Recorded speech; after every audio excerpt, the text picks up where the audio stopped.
Story number 1, Seismic Array. I arrived at the Harney Basin Seismic Monitoring Station on the afternoon of November 14th. The drive from the regional office took 4 hours through high desert scrubland. The facility itself was a small concrete structure built over a deep bore hole, surrounded by equipment sheds and a weather station. I had performed this quarterly calibration 4 times before. The work was routine. Vickers met me at the access road in his truck. He was a contract technician, mid-50s, competent on paper. He seemed distracted as we drove toward the station. Before I had even stepped out of the vehicle, he mentioned that the primary seismograph had been recording continuous micro tremors for 6 days.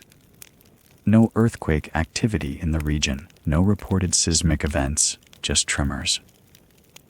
I asked him why he hadn't reported it. He said the regional office was backed up, and he wanted to wait until I arrived to confirm the data wasn't instrument drift. That was not the correct procedure, but I did not press the issue at that moment. The equipment shed was cold. I powered up the diagnostic console and began reviewing the logged data from the past week. The tremor pattern was clearly visible on the screen. Vickers was right about one thing: it was continuous. But what struck me immediately was the regularity. The tremors appeared at intervals of approximately 11 seconds, with minimal variance. Random seismic activity does not behave that way. Geological tremors are chaotic. This was rhythmic. I checked the sensor array configuration. All instruments were functioning within normal parameters. The shallow sensors at depths of 500 and 1,000 feet showed nothing. The mid-range sensors at 2,000 feet showed nothing. Only the deepest sensor, positioned at 4,200 feet, was recording the signal. I asked Vickers if he had noticed anything else unusual. He hesitated. Then, he said the tremors only started appearing on the deep sensor. The shallower instruments had never picked up a thing. He had been monitoring the data for 6 days and had not reported it because he thought it might be a calibration error specific to the deep array. He did not want to cause unnecessary alarm. I told him that was a significant oversight. He nodded. I did not report it immediately because I wanted to gather more data myself before escalating. At 200 hours, I was reviewing the accumulated data when the rhythm changed. The interval decreased from 11 seconds to 7 seconds. The tremors became more frequent. I felt it before I saw it on the screen. A vibration through the floor of the equipment shed, subtle but unmistakable. I placed my hand on the concrete floor and felt it clearly. A rhythmic pulse. I retrieved the portable seismometer from my field kit and set it on the floor directly above the borehole access point. The device registered nothing. The vibration I could feel in my hand produced no corresponding reading on the instrument. I checked the calibration. The device was functioning correctly. I called the regional supervisor at 300 hours.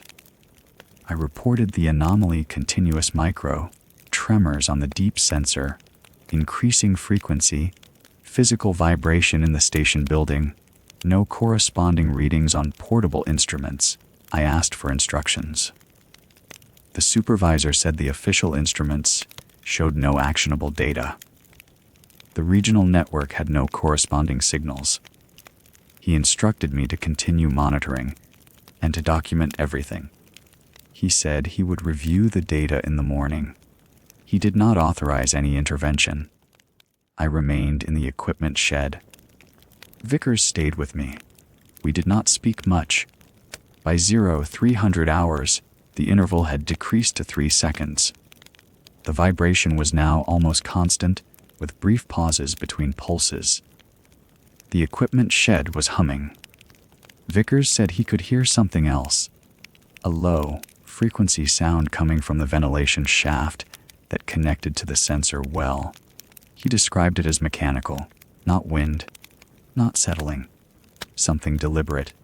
I went to the ventilation shaft and listened. The sound was there, a rhythmic, grinding quality, like machinery operating at a frequency just below normal hearing range. I made a decision that was not authorized by protocol. I went to the borehole access panel and manually disconnected the deep sensor array. The procedure took approximately 8 minutes. I worked methodically, following the disconnection sequence from the technical manual. The moment the final connector was removed, the vibration stopped. Completely. The equipment shed went silent. The low-frequency sound from the ventilation shaft ceased. I reconnected the portable seismometer. No signal, no tremor, no vibration. I called the regional supervisor again at 03:15 hours and reported that I had disconnected the deep sensor array due to equipment malfunction. I said the tremors had stopped. He said he would send a team in the morning. The regional team arrived at 0900 hours. 3 technicians and a supervisor I had not met before. They did not ask many questions. They removed the sensor equipment from the borehole. They took the data logs. They took the portable seismometer. They said the station would be reclassified as inactive pending a full geological survey. By 1400 hours, the station was sealed. I was instructed to return to the regional office. The following week, I was reassigned to coastal monitoring stations in Northern California. My supervisor said it was a routine rotation. The incident report I filed was logged as equipment malfunction caused by groundwater interference affecting the deep sensor. The deep sensor itself was listed as damaged beyond repair. No further investigation was recommended. The Harney Basin station remains inactive. I have not returned to that location. I have not been asked to return. The incident has been archived and closed. Story number 2, Radiation Badge. I arrived at the hospital on a Thursday morning in late February to conduct the annual Linear Accelerator Safety Inspection. The drive from the state office took 40 minutes through light snow.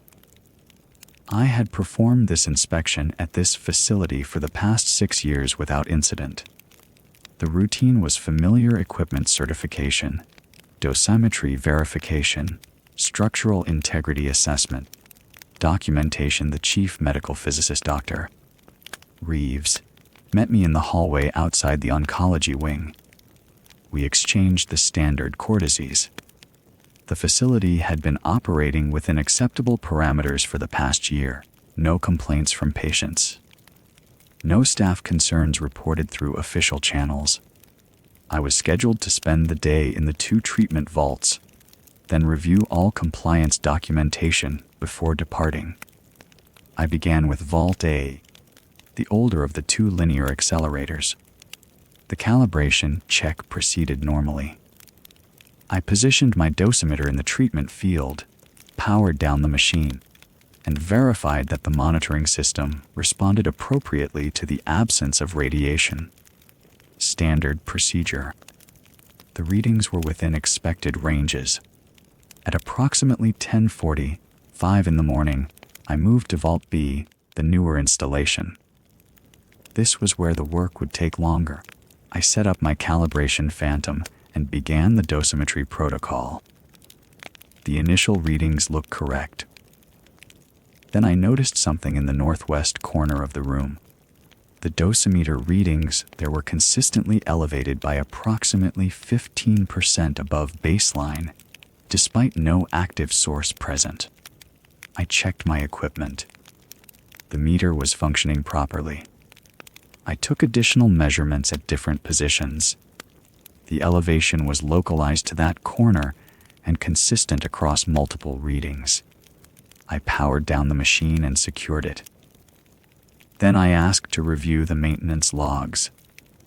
The chief radiation therapist, a woman named Margaret who had been at the facility for 12 years, brought me the records. I sat in the office and reviewed 8 months of service calls and equipment reports. What I found was notable in its consistency. 3 different technicians had filed nearly identical reports describing equipment malfunctions that occurred only during the 11 o'clock hour. One report mentioned unexpected motor activation. Another described dosimeter fluctuations with no corresponding source activity. A third simply noted anomalous readings, unable to identify cause, equipment reset and functioning normally. I asked Margaret directly about these reports. She was quiet for a moment.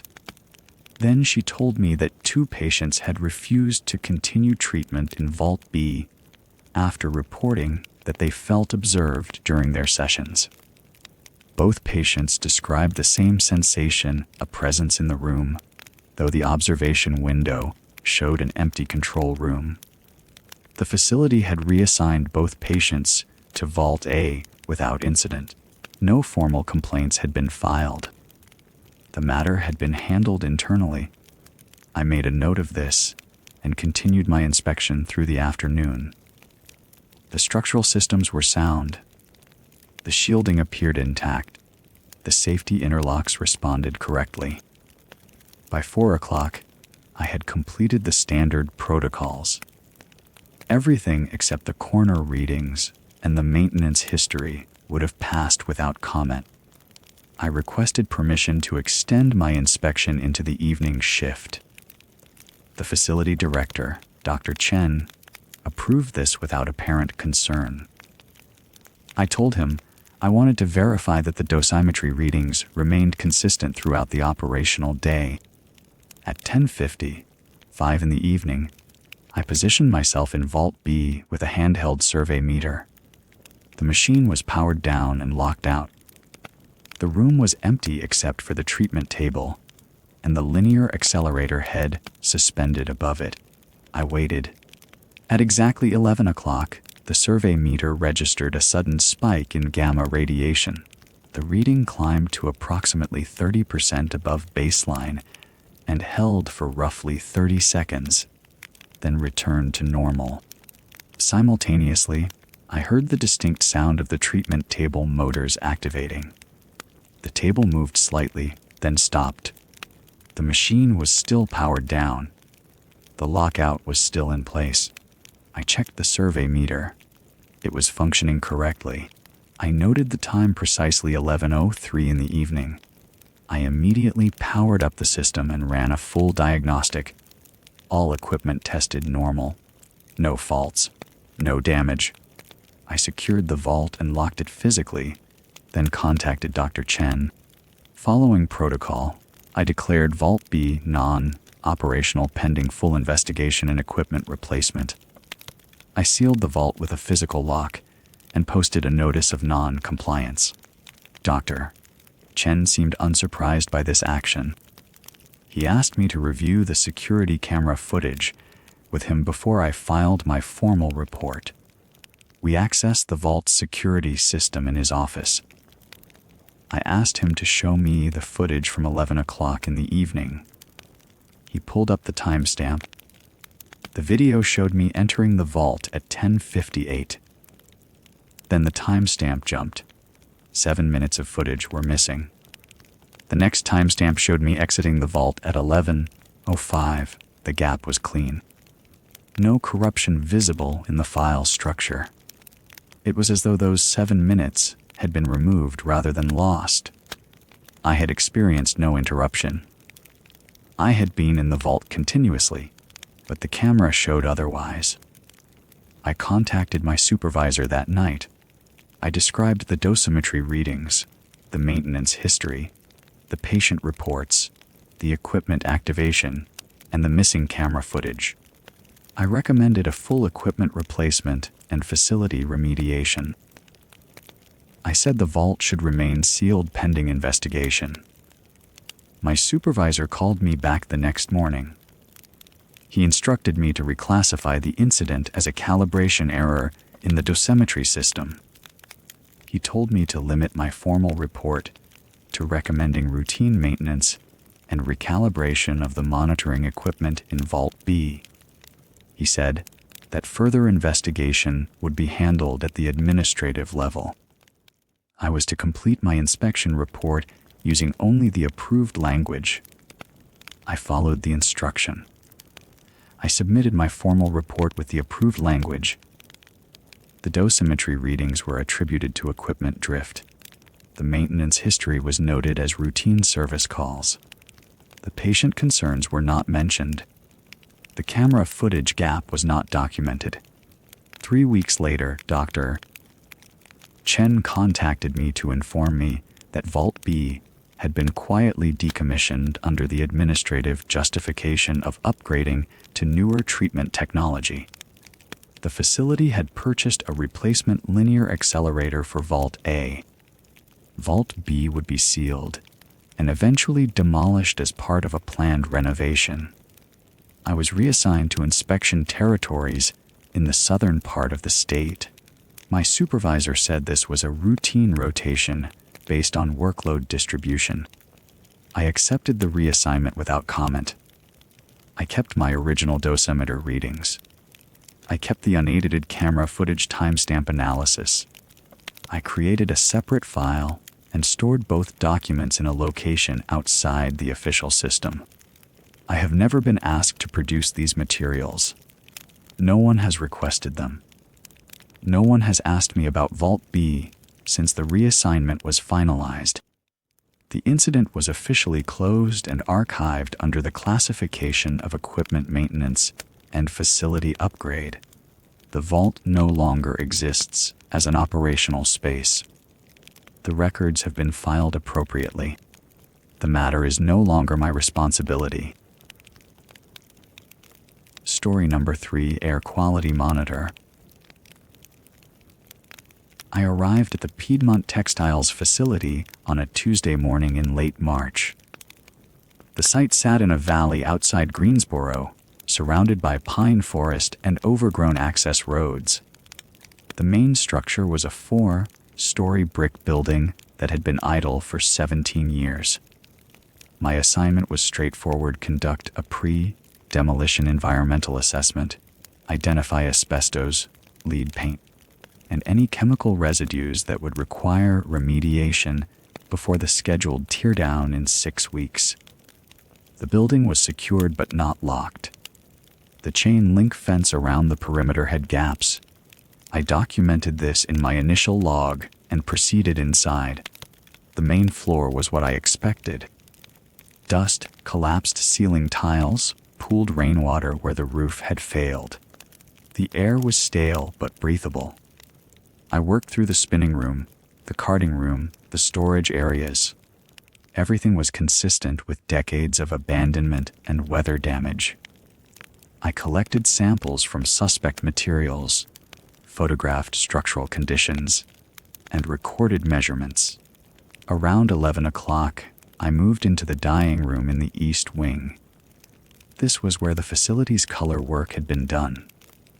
The room was large, roughly 40 feet by 60 feet, with industrial vats still in place along the north wall. The floor was concrete, cracked and stained with what appeared to be old dye residue in various colors. What I noticed immediately was a thin layer of pale blue material covering certain areas of the floor. Not everywhere. Only in the low spots where water had accumulated. The residue formed distinct geometric patterns, almost like a map. Straight edges, right angles. Not the random distribution you would expect from a chemical spill or leak. I had reviewed the prior inspection reports from 2019. There was no mention of blue residue. The last report noted water damage and deteriorated equipment. Nothing about this. I collected samples using standard protocol. I placed the material in sterile containers and sealed them.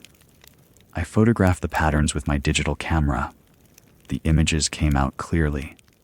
The residue was visible, well defined, unmistakable. I noted the time 11:30, 5 in the morning. I marked the location on my site map and continued my survey. I spent another hour in the dyeing room, then moved to other areas of the facility. I took my lunch break in my vehicle at 1 o'clock, ate a sandwich, drank coffee, reviewed my notes. At 2 o'clock, I returned to the dyeing room to photograph the patterns from different angles and to collect additional samples from the perimeter where the residue seemed to transition into normal floor. The residue had spread. It now covered the entire floor in a uniform layer approximately 2 millimeters thick. All of it. The geometric patterns were gone.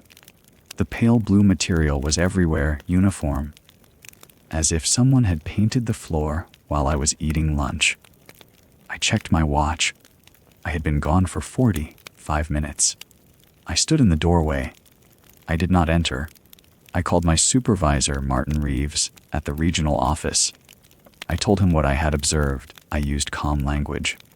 I described the spread of the material and the absence of any explanation in the prior reports. I requested a specialist consultation. I said I believed the site might require a different classification. Reeves was quiet for a moment. He asked me to describe the color again. I said it was pale blue, almost translucent, with a slight sheen. He told me to stand by. I remained in the doorway. I was holding my phone. I was watching the floor. The residue began moving, not flowing. Moving, in slow waves, toward the drains, always retreating from my position, always pooling in the lowest areas near the drain grates. The movement was gradual but continuous. I could see it happening. I could track the edges of the material as it shifted across the concrete. Reeves came back on the line. He asked if I was still there. I said yes. He told me to evacuate the building immediately and establish a perimeter at the fence line. He said a containment team would be dispatched from the Charlotte office. I left the dyeing room. I walked back through the facility to the main entrance. I did not run. I moved at a normal pace, but I did not stop. Outside, I used caution tape to establish a perimeter around the east wing entrance. I noted the time in my log 2:20, 3 in the afternoon. I remained at the fence line and waited. While I waited, I reviewed my photographs on my camera. The images from the dyeing room were blank. Not corrupted, blank. The photographs from the other areas of the facility were clear and normal, but every image I had taken in the dyeing room showed only white space, no residue, no patterns, no floor. I checked my air quality monitor. No airborne contamination, no volatile organic compounds, no particulates above baseline. The readings were normal. The containment team arrived at 4:30, 9 in the afternoon. 2 vehicles. 4 personnel in protective equipment. They did not ask me questions. They went directly to the east wing with detection equipment. I was instructed to remain at the fence line. They were inside for approximately 30 minutes. When they emerged, they were carrying equipment cases and my sampling containers. They did not speak to me. They loaded everything into their vehicles. A supervisor approached me. His name was Mitchell. He told me the site was being reclassified under industrial biohazard statute. He told me all my equipment and notes were being confiscated pending analysis. He presented a non-disclosure agreement and asked me to sign it. I signed it. He told me the demolition was being postponed indefinitely and the facility was being transferred to a federal remediation program. He said I would be contacted if additional information was needed. He said I should not discuss the site with anyone outside the organization. I was driven back to the regional office by one of the containment team members. No one spoke during the drive. I was given a formal notification of reassignment. Effective immediately, I was to work commercial projects only. Retail, office, industrial sites in urban areas. No further site assessments in rural locations. The Piedmont Textiles incident was logged as incomplete due to equipment failure. My field notes were archived. My photographs were not included in any report I have seen. I have attempted to locate the federal remediation program. It does not appear in any public database. The facility is not listed in any demolition schedule. I do not know if the building still stands. I have worked commercial projects for 19 months. I have not returned to that location.